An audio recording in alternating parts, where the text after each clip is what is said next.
নমস্কার বন্ধুরা, কেমন আছেন সবাই?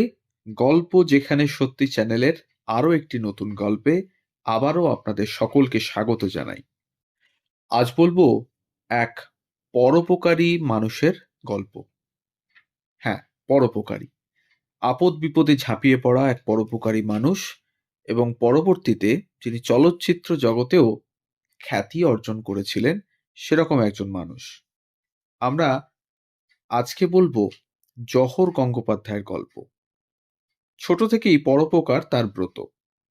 পরের উপকার করার জন্য তার মন যেন ছটফট করত। যদি লোকের কাজে একটু লাগতে পারি, তাতে যদি লোকের একটু সুবিধে হয়, না, নিজের নাম কিনতে নয়। একটা বালকের নিশ্চয়ই সেই নাম কেনার বোধ থাকে না। একেবারে ছেলেবেলা থেকেই পরোপকারী স্বভাব। আর সেই বালকই পরে হয়ে ওঠেন স্বর্ণযুগের কিংবদন্তি অভিনেতা জহর গঙ্গোপাধ্যায়। জহর রায় নয়, হয়তো এনাকে আপনারা অনেকেই চেনেন বা চেনেন না। তাই এনাকে নিয়ে আজকের গল্প। বাংলা ছবির বহু দর্শক তাকে মনে রেখেছেন আজও। জহর গঙ্গোপাধ্যায়কে আমরা বাংলা ছবিতে বাবা জ্যাঠার রোলেই দেখতে অভ্যস্ত, কিন্তু এককালে তিনি নায়ক রূপেও দাপিয়ে অভিনয় করেছেন। সেসব ছবির বেশিরভাগই চর্চা ও সংরক্ষণের অভাবে হয়তো হারিয়ে গেছে আমাদের থেকে। সে কারণেই এ যুগের মানুষেরা জানেন না জহর গঙ্গোপাধ্যায়, মলিনা দেবী, ছায়াদেবীরা এককালে হিরো হিরোইনের রোলেও সফলতার সঙ্গে হিট ছবি উপহার দিয়েছেন আমাদের। জহর গঙ্গোপাধ্যায়ের জন্ম 1903 সালে 24 পরগনা জেলার একটি অখ্যাত গ্রাম শ্বেতপুরে। ছোটবেলা থেকেই গোলগাল চেহারার জহর ছিলেন ভীষণ দুরন্ত। পড়াশোনা ভালো লাগতো না একেবারেই, ভালো লাগতো শুধু পরের উপকার করে বেড়াতে। কৈশোর থেকেই মানুষের বিপদে আপদে ঝাঁপিয়ে পড়তেন তিনি। বঙ্গবাসী কলেজ থেকে ম্যাট্রিকুলেশন পাশ করে কলেজে পড়ার সময় তিনি আগ্রহী হন অভিনয়ে। ইন্টারমিডিয়েট পাশ করার পরে আর পড়াশোনা এগোলো না। এদিকে পরোপকারের নেশা বেড়েই চলল। বেকার জহরকে পরিবার থেকে শুরু করে পাড়ার অবধি গঞ্জনা সহ্য করতে হতো প্রতিনিয়ত। গঞ্জনা সইতে না পেরে বিভিন্ন লোকেদের ধরাধরি করে বেঙ্গল টেলিফোনে একটি লোয়ার ডিভিশন ক্লার্কের চাকরি জোগাড় করে ফেললেন তিনি। এই চাকরি সূত্রেই কলকাতায় বসবাস। কিন্তু মাইনে যা পেতেন, তাতে কলকাতা শহরে বাসস্থান, অন্নসংস্থান এসব কিছু করা যায় না। দেশ থেকে তার ডাক্তার দাদা প্রতি মাসে 10 টাকা করে পাঠাতেন। তাই দিয়ে কোনো রকমে কলকাতায় থাকা খাওয়া চলতো তার। রোজগার বাড়াতেই উপরি আয়ের আশায় জহর 10 টাকা মাইনের চাকরি নেন মিত্র থিয়েটারে। 1926 সালে এখানেই শ্রী দুর্গা নাটকে খুব একটি ছোট্ট চরিত্রে অভিনয় করে সূত্রপাত হয় তার অভিনয় জীবনের। কিন্তু অভিনয়ের অভিজ্ঞতা না থাকায় তাকে থিয়েটার কর্মীদের কাছে অপমানিতও হতে হতো অনেক। শেষ পর্যন্ত স্টার থিয়েটারের প্রতিষ্ঠিত অভিনেতা তুলসী চক্রবর্তীর কাছে নিজের বিড়ম্বনার কথা খুলে বললেন জহর গঙ্গোপাধ্যায়। আর তুলসী চক্রবর্তীও ছিলেন আর একজন পরোপকারী মানুষ। তিনি জহরবাবুকে নিয়ে গেলেন বাংলা রঙ্গমঞ্চের প্রবাদ পুরুষ অপরেশচন্দ্র মুখোপাধ্যায়ের কাছে 1930 সালে। এই স্টার থিয়েটারের অপরেশচন্দ্রর ছত্রছায়ায় ধীরে ধীরে বিকশিত হতে থাকলো জহর গঙ্গোপাধ্যায়ের অভিনয় প্রতিভা। অনেক ভালো চরিত্রে অভিনয়ের সুযোগ এলো স্টার থিয়েটারে।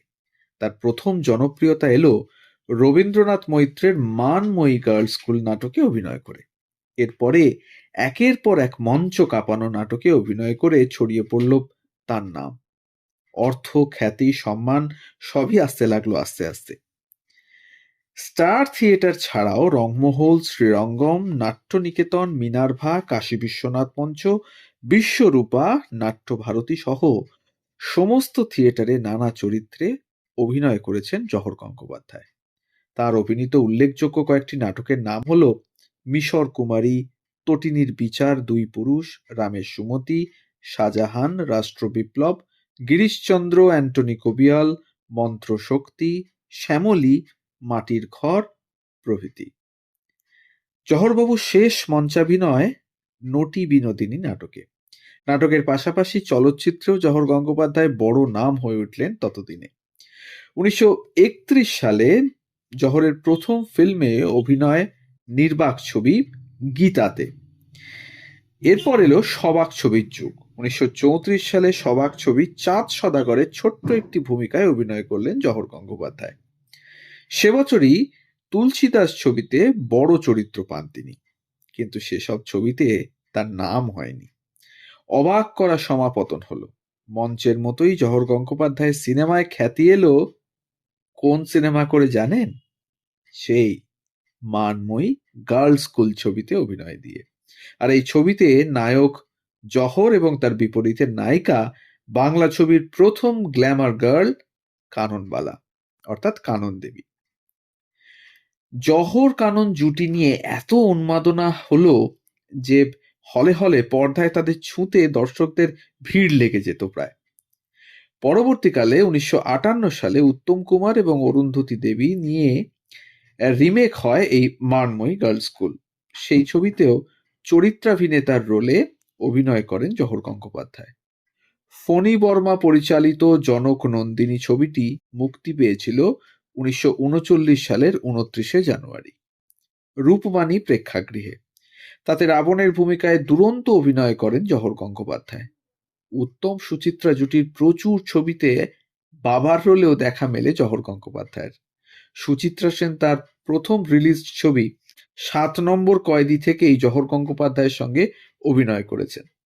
জহর গঙ্গোপাধ্যায় অভিনীত বিখ্যাত ছবিগুলি হল মন্ত্রশক্তি 1954 সালে রিলিজড, চক্ষের ধন 1939, কবি জয়দেব 1941, দুই পুরুষ 1945, খোকাবাবুর প্রত্যাবর্তন 1960, ত্রিজামা 1956, সাহেব বিবি গোলাম 1956, নির্জন সৈকতে 1963। এছাড়াও রয়েছে আরও নানাবিধ ছবি। সত্যজিৎ রায়ের পরশ পাথর ও চিড়িয়াখানাতেও অভিনয় করেছিলেন তিনি। রাজনীতির সঙ্গেও তিনি সক্রিয়ভাবে যুক্ত ছিলেন। মোহনবাগান ক্লাবের সঙ্গে তার সম্পর্কও ছিল নিবিড়। 1951 থেকে 53 সাল পর্যন্ত জহর গঙ্গোপাধ্যায় মোহনবাগান হকি ক্লাবের হকি টিমের বলা ভালো সেক্রেটারিও হয়েছিলেন।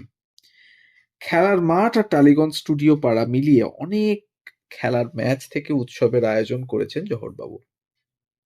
1969 সালে 7ই জুন মঞ্চ এবং চলচ্চিত্র জগতের নট জহর গঙ্গোপাধ্যায়ের জীবনাবসান হয়। কালের স্রোতে জহর গঙ্গোপাধ্যায় কখনোই সেভাবে চর্চায় আসেননি। এ যুগের বহু বাঙালির কাছেও জহর গাঙ্গুলি এক বিস্তৃত নাম হয়তো। এক সময়ের কিংবদন্তি নট জহর গঙ্গোপাধ্যায়কে কেউই আজ আর মনে রাখেননি বোধহয়। তাই আমাদের চ্যানেলের তরফ থেকে, অর্থাৎ গল্প যেখানে সত্যি চ্যানেলের তরফ থেকে আমাদের শ্রদ্ধার্ঘ রইল জহর গঙ্গোপাধ্যায়ের প্রতি। তার ছোট্ট একটি জীবনপঞ্জি আপনাদের সামনে তুলে ধরলাম। আমাদের তথ্য যদি ভালো লাগে তাহলে স্কিপ না করে গিয়ে পুরো ভিডিওটা দেখবেন এবং একটা লাইক, কমেন্ট আর একটু শেয়ার করে দেবেন কাছের মানুষদের সাথে, যাতে আমরা অনেক মানুষের কাছে পৌঁছে যেতে পারি। সবাই ভালো থাকুন, সুস্থ থাকুন আর শুনতে থাকুন গল্প যেখানে সত্যি। ধন্যবাদ।